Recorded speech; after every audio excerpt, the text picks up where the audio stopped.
Halo semuanya, balik lagi dengan saya. Hari ini, saya menemukan sebuah cerita yang sangat menarik. Sampai-sampai, saya nggak sabar buat ceritain langsung ke kalian. Kisah ini punya semuanya. Ada sedihnya, ada bahagianya, dan yang pasti, ada pelajaran berharga di dalamnya. Jadi, siapkan cemilan kalian, dan mari kita mulai pembahasannya. Sebelum kita masuk ke ceritanya, aku ajak kalian absen dulu dong. Yuk dukung channel ini dengan cara tekan tombol like dan subscribe sekarang juga. Terus ramaikan kolom komentar di bawah ya. Tulis nama, asal kota, dan ketik hadir. Aku pengen tahu nih, sahabat paling jauh dari kota mana aja? Dinda, senyum sedikit. Kamu kelihatan seperti orang yang mau dikubur hidup-hidup. Teriak Rian dari balik kamera Canon EOS R5 miliknya yang bertengger di atas stabilizer mahal. Aku memaksakan lengkungan di bibirku sambil memegang spatula yang mengepul. Kami sedang syuting konten A Day in My Life, Happy Wife. Di layar, semuanya tampak sempurna. Dapur minimalis dengan pencahayaan softbox yang terang benderang, meja marmer yang bersih, dan tawa yang diatur sedemikian rupa agar terdengar renyah. Namun di balik lensa itu, rumah kami adalah tumpukan kotak utang yang siap meledak. Rian baru saja di PHK 6 bulan lalu. Bukannya mencari pekerjaan kantoran yang stabil, ia justru mempertaruhkan seluruh sisa tabungan kami untuk membeli peralatan vlogging tingkat profesional. Oke, cut, bagus. Ujar Rian dingin langsung sibuk memeriksa hasil rekaman di layar monitor kecil. Tidak ada ucapan terima kasih sayang atau masakanmu kelihatannya enak. Baginya, aku bukan lagi istrinya. Aku adalah aset, aku adalah talenta. Mas, apa tidak berlebihan? Tanyaku sambil melepas celemek dengan tangan gemetar. Minggu ini kita sudah unggah 5 video. Aku lelah. Arka juga mulai rewel karena jam tidurnya terganggu lampu-lampu ini. Rian mendongak, matanya yang merah karena kurang tidur menatapku tajam. Lelah, subscriber kita naik 10.000 bulan ini Dinda, iklan mulai masuk. Kalau kita berhenti sekarang, kita balik makan kerupuk lagi. Kamu mau balik ke kontrakan sempit yang bau got itu? Aku terdiam. Rian tahu benar titik lemahku. Ketakutan akan kemiskinan yang pernah menjerat kami di awal pernikahan. Kita butuh sesuatu yang meledak. Gumam Rian sambil menggulir layar ponselnya, mengamati tren di YouTube. Konten memasak sudah membosankan. Penonton itu haus darah. Mereka suka konflik. Mereka suka melihat kemesraan yang terancam. Maksudmu? Aku punya ide untuk video besok. Kita akan undang Raka, teman lamaku yang modal itu. Kita akan buat konten prank selingkuh. Kamu harus sedikit menggoda di depan kamera. Jantungku berdegup kencang hingga terasa menyakitkan di dada. Mas, itu keterlaluan. Kita sudah menikah. Nama baikku, namamu juga. Rian tertawa, tawa yang kering dan terasa asing di telingaku. Ini akting Dinda, ini bisnis. Penonton itu bodoh, mereka hanya ingin hiburan. Semakin mesra kamu dengan Raka, semakin banyak views yang kita dapat. Kamu mau tas baru yang kamu incar di mall kemarin kan? Lakukan saja skripnya. Besok pagi Raka datang. Dia membalikkan badan, kembali tenggelam dalam perangkat lunak penyuntingan video, memotong-motong momen bahagia kami tadi untuk dijadikan umpan klik. Aku berdiri di tengah dapur yang terang benderang, namun merasa duniaku mendadak gelap. Pernikahan kami, yang dulunya suci dan privat, kini mulai diletakkan di atas algoritma untuk disembelih demi angka subscriber. Pukul 10 pagi, bel rumah berbunyi. Raka datang dengan penampilan yang terlalu mencolok untuk ukuran tamu rumah tangga. Ia mengenakan kemeja tipis yang memperlihatkan lekuk tubuh atletisnya, kacamata hitam mahal, dan senyum yang menurutku terasa begitu merendahkan. Kenalkan, ini Raka, talenta yang bakal bikin kanal kita meledak. Rian memperkenalkan temannya dengan antusiasme yang tak pernah kulihat lagi untukku. Raka menjabat tanganku, cengkramannya sedikit terlalu lama, matanya menyapu wajahku dari atas ke bawah seolah sedang menilai kualitas barang dagangan. Halo Dinda, Rian banyak cerita tentang kamu. Ternyata aslinya jauh lebih menarik daripada di kamera. Aku menarik tanganku dengan canggung. Terima kasih. Rian tidak membuang waktu. Ia mulai mengatur posisi lampu dan tripod di ruang tamu. Oke, setnya begini. Raka, kamu duduk di sofa sama Dinda. Kalian pura-pura lagi lihat foto di ponsel. Agak mepet ya, bahu ketemu bahu. Pas aku masuk bawa kamera tersembunyi, kalian harus kelihatan kaget dan buru-buru menjauh. Mas, apa harus sedekat itu? Tanyaku mencoba memprotes untuk terakhir kalinya. Rian menghentikan aktivitasnya, menatapku dengan tatapan memperingatkan. Dinda, sekali lagi kamu merusak mood syuting dengan keluhanmu, kita batal makan enak minggu ini. Ini cuma prank. Di akhir video nanti kita jelaskan kalau ini cuma bercanda. Paham? Aku terpaksa duduk di sofa. Raka segera mengambil posisi. Aroma parfumnya yang menyengat memenuhi indera penciumanku, terasa mencekik. Rian memberi isyarat dari balik dinding dapur, kamera tersembunyi sudah menyala. Mulai, bisik Rian. Raka mulai menjalankan perannya. Ia menggeser duduknya hingga paha kami bersentuhan. Ia menyodorkan ponselnya ke arah wajahku, lalu tangan kirinya dengan berani merangkul sandaran sofa di belakang kepalaku, membuatnya tampak seolah ia sedang merangkulku dari sudut pandang kamera. Santai saja, Dinda, bisik Raka tepat di telingaku. Nafasnya terasa panas. Anggap saja aku suamimu untuk 10 menit ke depan. Aku merasa mual. Aku ingin berdiri dan pergi, tapi bayangan tagihan kartu kredit yang jatuh tempo dan wajah dingin Rian menahanku di tempat. Aku hanya bisa menunduk, pura-pura tertawa melihat layar ponsel Raka. Tiba-tiba, Rian muncul dari balik dinding sambil membawa kamera utama, berteriak-teriak sesuai skrip. Dinda, apa-apaan ini? Raka, kamu itu temanku. Aku tersentak, wajahku memucat karena rasa malu yang nyata. Namun di mata Rian itu adalah akting yang brilian. Syuting selesai dalam waktu singkat. Sore harinya, video itu diunggah dengan judul bombastis. Istriku main belakang sama teman sendiri, prank berujung emosi. Gambar thumbnailnya memperlihatkan Raka yang seolah-olah sedang mencium pipiku karena sudut pengambilan gambar yang menipu. Dalam hitungan jam, video itu viral. Kolom komentar meledak. Istrinya kelihatan menikmati banget disenggol gitu. Murahan ya? Wah, ini mah bukan prank. Si istri emang udah ada rasa kayaknya. Kasihan Rian, demi konten harga diri istri sendiri digadai buat dilihat orang se-Indonesia. Aku membaca komentar-komentar itu sambil menangis di kamar mandi. Aku merasa telanjang di depan jutaan orang. Tak lama kemudian, pintu kamar mandi diketuk. Rian masuk dengan wajah berseri-seri, menunjukkan layar ponselnya. Lihat, 100.000 views dengan 3 jam. Subscriber kita melonjak drastis, Dinda. Iklan produk perawatan pria bahkan sudah mengirim pesan untuk kolaborasi. Mas, mereka menghinaku. Suaraku parau karena tangis. Mereka bilang aku wanita murahan. Rian hanya mengibaskan tangan, seolah kata-kata itu tidak berarti apa-apa. Jangan dibaca, itu namanya engagement. Semakin banyak yang menghujat, semakin viral videonya. Justru bagus. Raka baru saja telepon. Dia mau lanjut ke part 2 besok. Kita akan buat skenario kalau kamu diam-diam ketemuan sama dia di kafe. Aku menatap suamiku dengan rasa ngeri. Ia tidak lagi melihatku sebagai wanita yang harus dijaga kehormatannya. Baginya aku hanyalah umpan di kail pancing, yang ia lempar ke kolam algoritma yang rakus. Eksperimen pertama itu sukses besar bagi dompet Rian, tapi merupakan bencana bagi mentalku. Esok paginya, aku terbangun dengan perasaan berat, seolah ada batu yang menghimpit dadaku. Namun Rian tidak memberiku ruang untuk bernapas. Ia sudah sibuk menyiapkan outfit untukku. Sebuah gaun yang jauh lebih ketat dan terbuka dari yang biasa aku pakai. Mas, ini terlalu pendek. Aku tidak nyaman. Protesku saat melihat gaun merah itu tergeletak di tempat tidur. Rian yang sedang memasang baterai kamera hanya menoleh sekilas. Ini untuk visual, Dinda. Penonton suka estetika. Di kafe nanti pencahayaannya remang-remang. Kalau kamu pakai baju tertutup, kamu tidak akan menonjol di kamera. Pakai saja, jangan manja.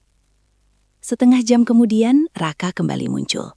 Kali ini ia tidak datang dengan tangan kosong. Ia membawa sebuah tas bermerek terkenal. Ini untukmu, Dinda. Anggap saja sebagai apresiasi karena video kita kemarin jadi trending di media sosial. Ujar Raka sambil menyerahkan tas itu. Aku ragu untuk menerimanya, namun Rian langsung menyambar tas itu.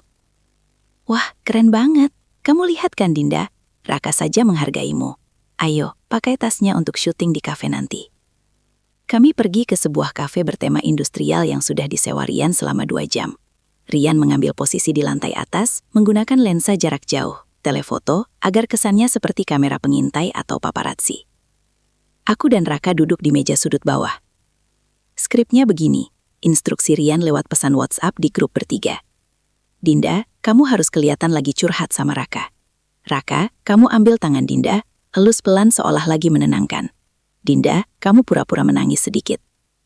Aku duduk di depan Raka, merasa seperti badut. Kenapa kita harus begini, Raka? Apa kamu tidak merasa ini salah? Raka mencondongkan tubuhnya ke depan, matanya menatapku dengan cara yang sangat intens.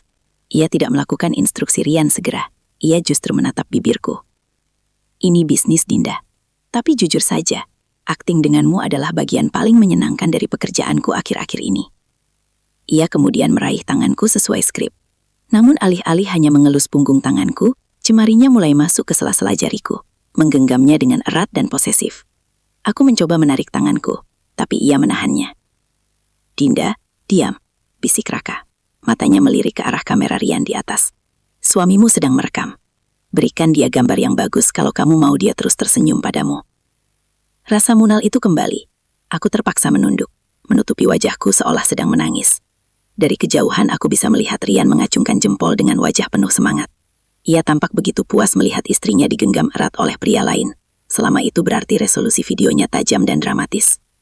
Setelah syuting selesai, Raka tidak langsung melepaskan tanganku. Ia membisikkan sesuatu yang membuat darahku membeku. Rian bilang padaku, kalau subscriber tembus 1 juta bulan depan, dia akan mengizinkan kita buat konten menginap bersama. Hanya akting katanya. Tapi siapa tahu kan?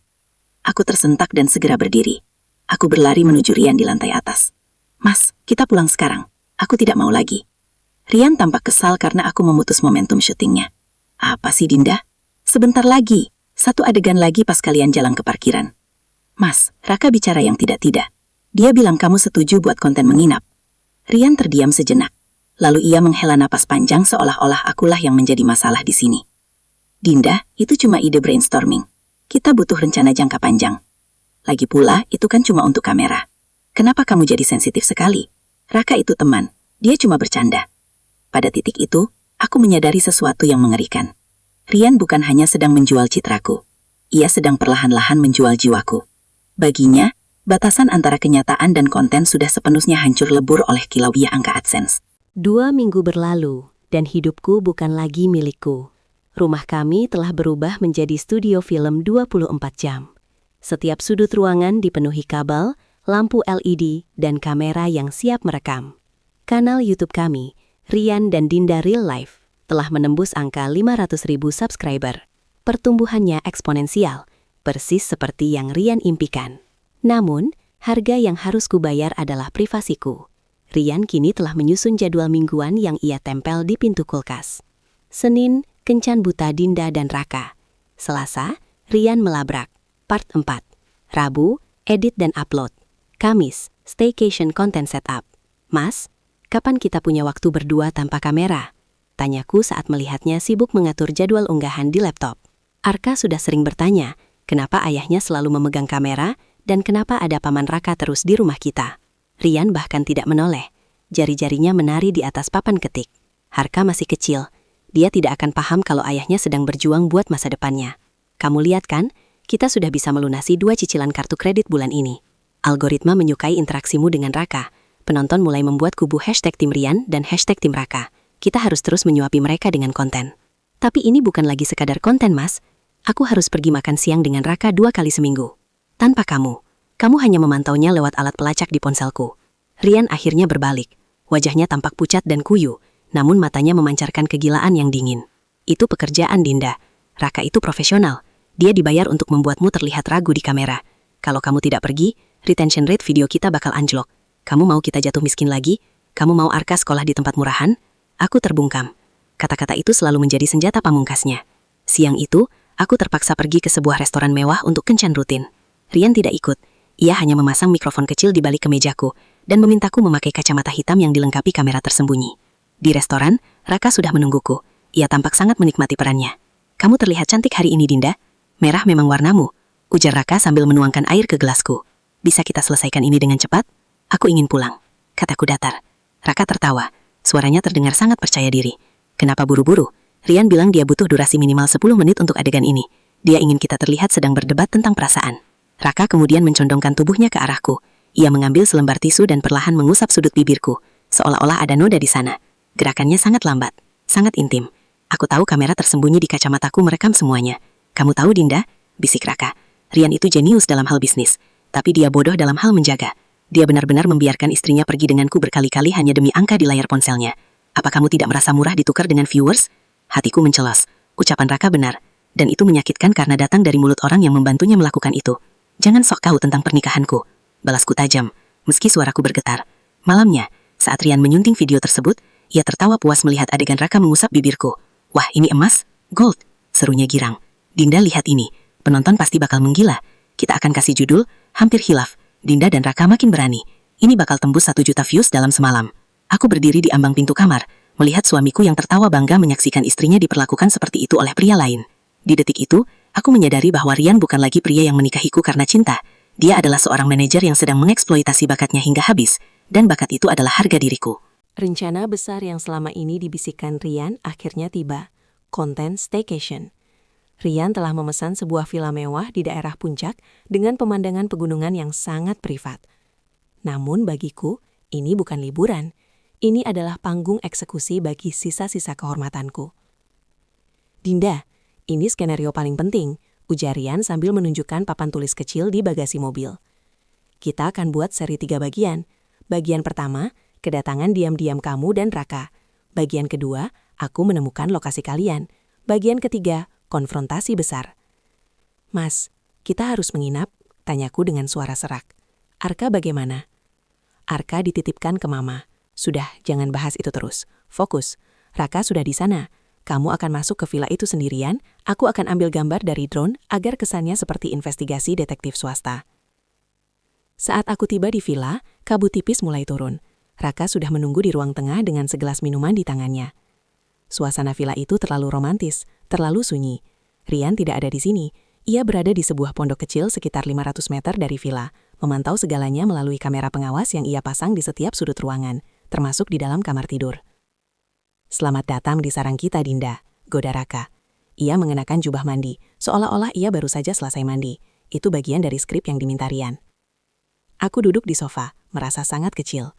Raka, mari kita lakukan ini dengan cepat. Aku hanya perlu masuk ke kamar, duduk di pinggir kasur, lalu Rian akan datang menggerebek. Raka mendekat, duduk tepat di sampingku. Kenapa buru-buru? Rian bilang dia butuh adegan makan malam romantis dulu. Dia ingin membangun ketegangan. Penonton harus benar-benar yakin kalau kita, melakukan sesuatu. Makan malam itu terasa seperti siksaan. Aku harus berakting tertawa, menyuapi Raka, dan membiarkannya membelai rambutku di depan kamera yang bersembunyi di balik vas bunga. Setiap kali tangan Raka menyentuh kulitku, aku ingin berteriak. Namun aku tahu di seberang sana, Rian sedang menatap layar monitor dengan senyum puas, menghitung potensi dolar yang akan masuk. Puncaknya terjadi saat adegan di kamar tidur. Sesuai instruksi Rian melalui earpiece kecil di telingaku, aku harus masuk ke kamar bersama Raka. Rian memintaku untuk melepas kancing atas kemejaku agar terlihat berantakan. Mas, ini sudah keterlaluan, bisikku pada mikrofon tersembunyi. Lakukan saja, Dinda, sebentar lagi aku datang. Jangan hancurkan momentumnya. Suara Rian terdengar tajam di telingaku. Aku gemetar.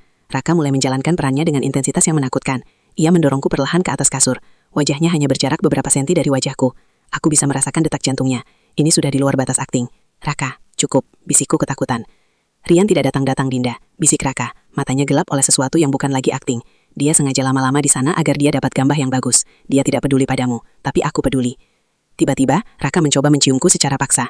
Aku meronta, memukul dadanya, dan berteriak sekeras-kerasnya. Mas Rian, tolong! 2 menit berlalu, waktu yang terasa seperti selamanya sampai akhirnya pintu kamar didobrak. Rian masuk dengan kamera di tangan, wajahnya bukan menunjukkan kekhawatiran, melainkan euforia. Dahsyat, aktingmu luar biasa, Dinda. Teriakannya dapat banget. Raka, gerakanmu tadi benar-benar bikin penonton bakal benci sekaligus penasaran. Aku terduduk di lantai, menangis terisak-isak dengan kemeja ras setengah terbuka. Aku menatap Rian yang sedang memeriksa hasil rekaman di kameranya, bahkan tidak menanyakan apakah aku baik-baik saja. Mas, dia tadi benar-benar mencoba menciumku, isakku. Rian hanya melirikku setrias, lalu kembali ke layarnya. Ya, dan itu terlihat sangat nyata di kamera. Kerja bagus, Raka. Kita istirahat dulu, besok kita edit bagian konfrontasinya. Ini pasti bakal trending nomor 1. Malam itu, di villa mewah yang sunyi, aku menyadari satu hal pahit. Aku baru saja dilecehkan secara fisik oleh pria lain, dan suamiku sendiri adalah sutradaranya. Video penggerebekan villa itu diunggah pada Selasa malam, pukul 7 tepat, saat jam tayang utama. Judulnya terpampang dengan huruf kapital yang mencolok. Akhirnya tertangkap basah, istriku dan Raka di dalam kamar villa, no sensor. Hanya dalam waktu 2 jam, video itu menembus 1 juta penonton. Kanal kami meledak. Namun kegembiraan Rian adalah neraka bagiku. Aku duduk di pojok sofa, memeluk lututku, sementara Rian sibuk membalas pesan dari agensi iklan yang berebut ingin memasang produk di kanal kami. Aku memberanikan diri membuka kolom komentar. Aku berharap ada 1 orang saja yang melihat ketakutan di mataku, 1 orang yang sadar bahwa ini semua salah. Namun internet tidak punya nurani.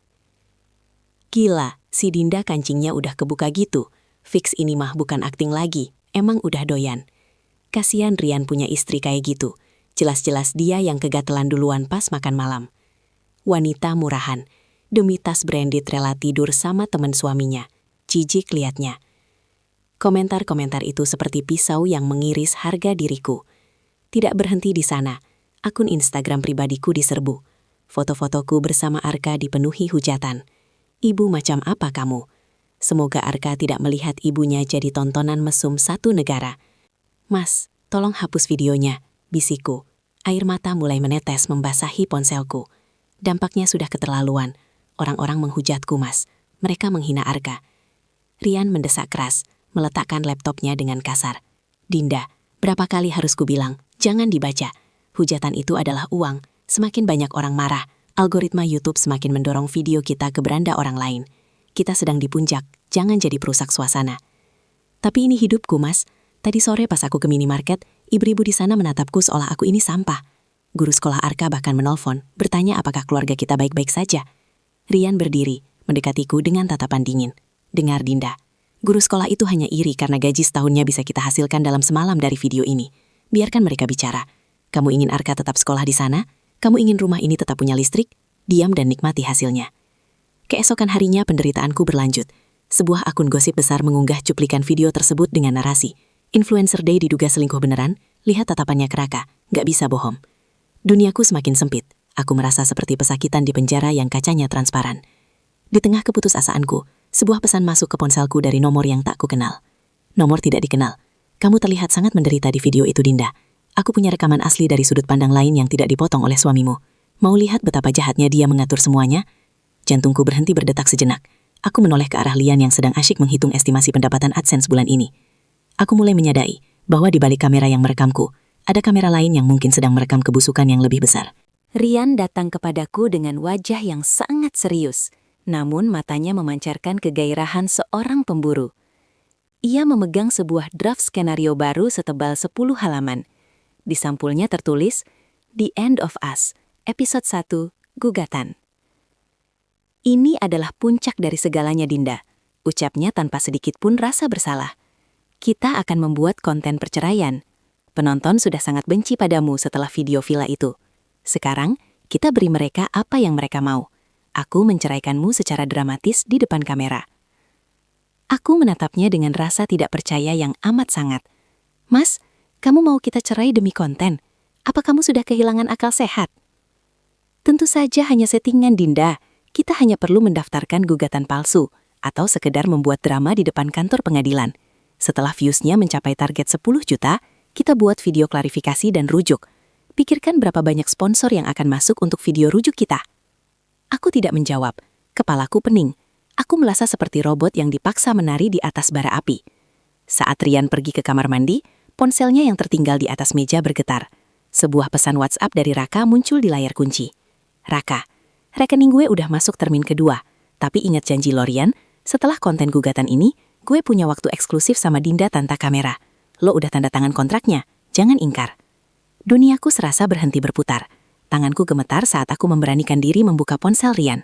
Aku tahu kata sandinya, tanggal lahir Arka. Aku mencari folder email dan menemukan sebuah dokumen PDF berjudul Perjanjian Kerjasama Konten Eksklusif. Isinya menghancurkan jantungku berkeping-keping. Rian bukan hanya menyewa Raka sebagai talenta. Rian telah menerima uang sebesar 500 juta rupiah dari Raka. Sebagai imbalannya, Rian setuju untuk menyusun skenario perceraian agar Raka bisa mendekati aku secara nyata di kehidupan asli tanpa gangguan status pernikahan selama 3 bulan. Rian telah menjual hak asuh emosional dan fisik istrinya sendiri kepada pria lain untuk mendanai gaya hidup mewah dan ambisi kanal YouTube-nya. Apa yang kamu lihat? Suara dingin Rian mengejutkanku. Ia berdiri di ambang pintu, menatapku yang memegang ponselnya dengan air mata yang sudah mengalir deras. Kamu menjualku, Mas. Suaraku nyaris hilang, tercekik oleh rasa sakit. 500 juta? Itu harga diri istri yang kamu janjikan akan kamu lindungi seumur hidup. Wajah Rian yang tadinya kaget berubah menjadi keras dan defensif. Ia merebut ponselnya dari tanganku. Kamu tidak paham bisnis, Dinda. Raka itu kaya raya. Dia bisa memberikan apapun yang tidak kuberikan sekarang. Ini hanya sementara.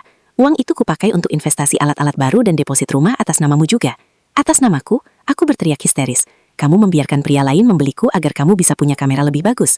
Kamu gila, Rian. Kamu benar-benar gila. Jangan berteriak. Arka bisa dengar. Rian mencengkeram bahuku kuat-kuat. Dengar, skenario tetap jalan. Kalau kamu berhenti sekarang, kita harus bayar penalti ke Raka 2 kali lipat. Kita akan bangkrut dan masuk penjara. Pilih mana? Mainkan peranmu sebagai janda di kamera, atau kita semua tidur di jalanan? Aku menatap pria di depanku.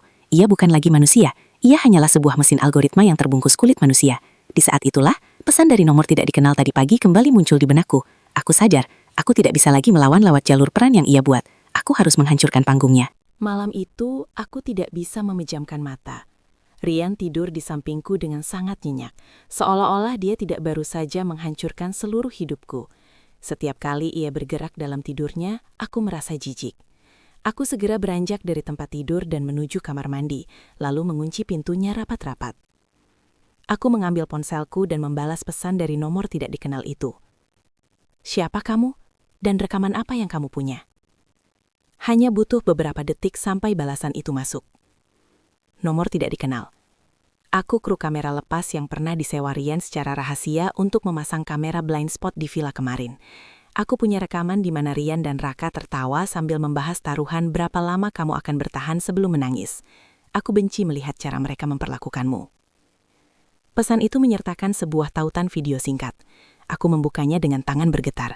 Di layar, tampak Rian dan Raka sedang duduk di dalam pondok pantau saat aku berada di kamar villa bersama Raka. Gila, aktingnya Dinda oke banget ya, nangisnya natural banget. Suara Rian terdengar di video itu. Raka menjawab sambil tertawa. Natural lah, gue emang beneran mau nyium dia. Jangan lupa transferan lo ya kalau episode gugatan ini pecah rekor. Rian menepuk bahu Raka. Santai, asal lo gak baper beneran aja sama dia. Ingat, Dinda itu aset utama gue. Aset. Dia menyebutku aset. Air mataku jatuh ke layar ponsel, tapi kali ini bukan karena kesedihan. Ini adalah amarah yang dingin. Aku tahu apa yang harus kulakukan. Rian ingin konten yang meledak, aku akan memberikannya ledakan yang tidak akan pernah ia lupakan seumur hidupnya. Pagi harinya, Rian membangunkanku dengan semangat yang meluap-luap. Hari ini, kita syuting adegan pertama gugatan. Kita ke depan kantor pengadilan agama. Kamu harus pakai kacamata hitam besar, bawa map, dan jangan bicara sama sekali ke media gadungan yang sudah kusewa. Aku mengangguk patuh. Baik, Mas. Bagus begitu. Rian mencium keningku, ciuman yang terasa seperti racun. Jadilah istri yang penurut sebentar lagi dan semua utang kita lunas. Selama perjalanan menuju lokasi, aku diam-diam menghubungi Sarah, sahabat lamaku yang bekerja sebagai pengacara perceraian sungguhan. Aku mengirimkan semua bukti kontrak rahasia antara Rian dan Raka yang berhasil kufoto semalam. Sar, aku butuh gugatan cerai sungguhan. Hari ini, sekarang. Pesan singkatku padanya. Sesampainya di depan kantor pengadilan, aktor yang berpura-pura menjadi wartawan sudah berkumpul sesuai skenario Rian. Rian mengarkir mobil agak jauh, memegang kamera dari kejauhan untuk mengambil gambar candid. Ayo, jalan Dinda. Ingat, wajah sedih dan tertunduk. Instruksinya lewat telepon. Aku keluar dari mobil. Aku berjalan menuju gedung pengadilan. Raka sudah menunggu di sudut sana, bersiap untuk adegan menenangkan aku yang sedang terpukul. Namun di tengah jalan, aku tidak berhenti sesuai tanda yang sudah dibuat Rian. Aku justru menghampiri gerombolan wartawan sungguhan yang kebetulan sedang meliputi kasus artis lain di sana. Mbak Dinda, itu Mbak Dinda dari kanal YouTube Rian dan Dinda kan? Tanya salah satu wartawan asli yang mengenaliku. Aku melepas kacamata hitamku, menatap langsung ke kamera mereka, lalu menoleh ke arah kamera tersembunyi Rian di kejauhan. Aku tahu dia sedang merekam, dan aku tahu dia sedang kebingungan karena aku keluar dari skrip. Saya di sini bukan untuk konten, suaraku lantang dan jernih. Saya di sini untuk mengajukan gugatan cerai sungguhan karena suami saya telah menjual saya kepada pria lain demi subscriber. Duniaku meledak, dan kali ini aku yang memegang kendali atas apinya. Suasana di depan gedung pengadilan mendadak kacau. Rian, yang semula bersembunyi di balik pilar dengan kamera jarak jauhnya, lari terbirit-birit menghampiriku. Wajahnya yang semula penuh kemenangan, kini pucat pasi, dipenuhi kepanikan yang amat sangat.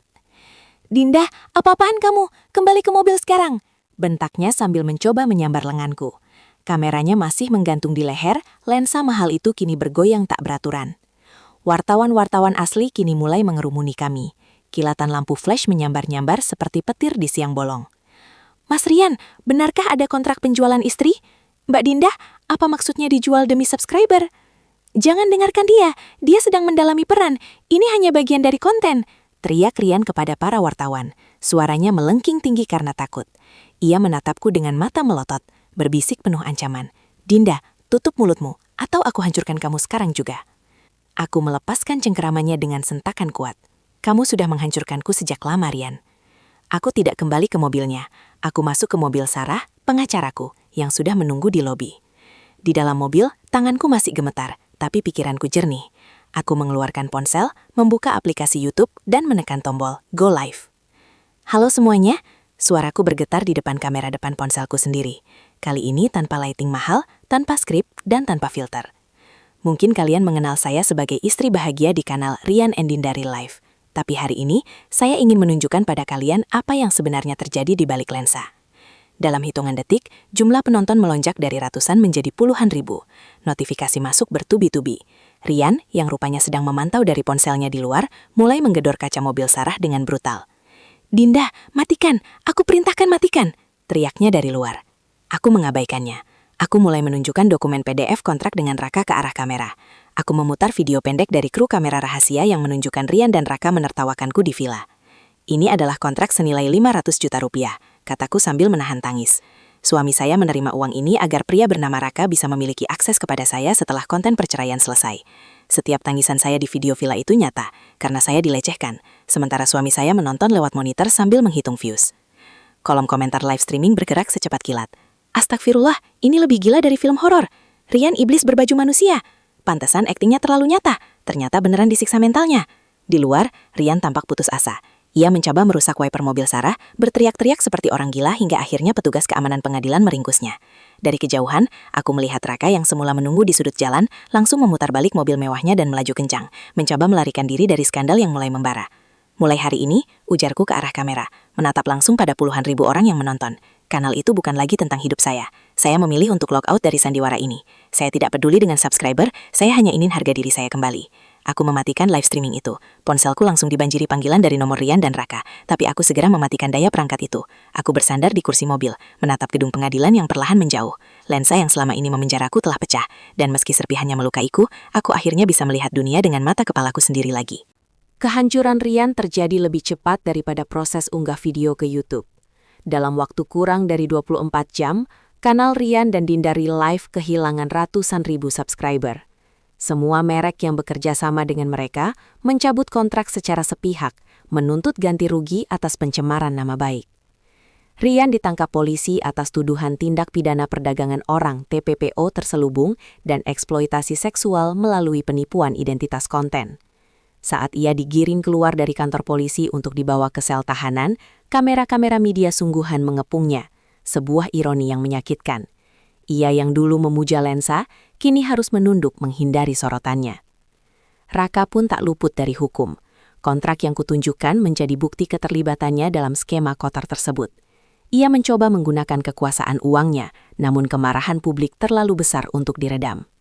3 bulan kemudian, aku berdiri di teras sebuah rumah mungil di sebuah kota kecil yang tenang, jauh dari hiruk-pikuk Jakarta. Tidak ada lampu softbox, tidak ada ring light, dan yang paling penting, tidak ada kamera yang mengintai setiap gerak-geriku.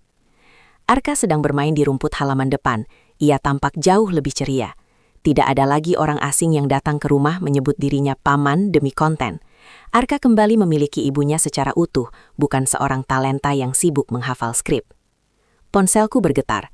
Sebuah notifikasi muncul dari aplikasi YouTube. Akun Rian dan Dinda Real Life telah dihapus karena melanggar pedoman komunitas. Aku menghela napas panjang, sebuah beban berat seolah terangkat dari pundakku. Aku telah memenangkan gugatan cerai dan hak asuh penuh atas Arka. Rian mencoba mengirim surat dari penjara, meminta maaf dan memohon agar aku tidak menghapus kanal itu karena itu warisan untuk Arka. Aku bahkan tidak membalasnya. Warisan terbaik untuk anakku adalah integritas, bukan popularitas yang dibangun di atas penderitaan ibunya. Sarah, pengacaraku, datang berkunjung sore itu. Ia membawa kabar bahwa beberapa stasiun televisi dan penerbit buku menawarkanku kontrak besar untuk menceritakan kisahku. "Kamu bisa kaya mendadak, Dinda. Semua orang ingin tahu sisi gelap dunia kreator dari mulutmu langsung," ujar Sarah. Aku menatap Arka yang sedang tertawa mengejar belalang. Aku teringat bagaimana rasanya menjadi tawanan algoritma, bagaimana rasanya dicaci maki jutaan orang demi angka yang tidak nyata. "Sampaikan terima kasih pada mereka, Sar," kataku sambil tersenyum tenang. Tapi aku sudah selesai dengan itu semua. Aku tidak ingin menjual lukaku lagi. Aku ingin hidup dalam ketenangan yang tidak bisa dibeli dengan AdSense. Aku mengambil ponselku, masuk ke pengaturan akun, dan memilih opsi hapus akun permanen. Aku tidak lagi merasa butuh pengakuan dari orang-orang yang tidak kukenal. Aku tidak butuh jempol ke atas dari ribuan orang untuk merasa berharga. Aku meletakkan ponsel itu di atas meja dan berjalan menghampiri Arka. Aku memeluknya erat, mencium aroma rambutnya yang terkena sinar matahari sore. Di sini, di dunia nyata ini, aku akhirnya menemukan kebahagiaanku kembali. Aku telah logout dari kepalsuan dan akhirnya benar-benar login ke dalam kehidupanku yang sebenarnya. Oke, itu dia pembahasan kita hari ini. Gimana? Cukup bikin geleng-geleng kepala, kan? Saya harap kalian dapat sesuatu dari video ini. Atau minimal bisa nemenin waktu luang kalian. Jangan lupa subscribe kalau kalian gak mau ketinggalan cerita-cerita menarik berikutnya yang bakal saya bahas. Makasih udah mampir di channel ini. Sampai jumpa lagi di video berikutnya.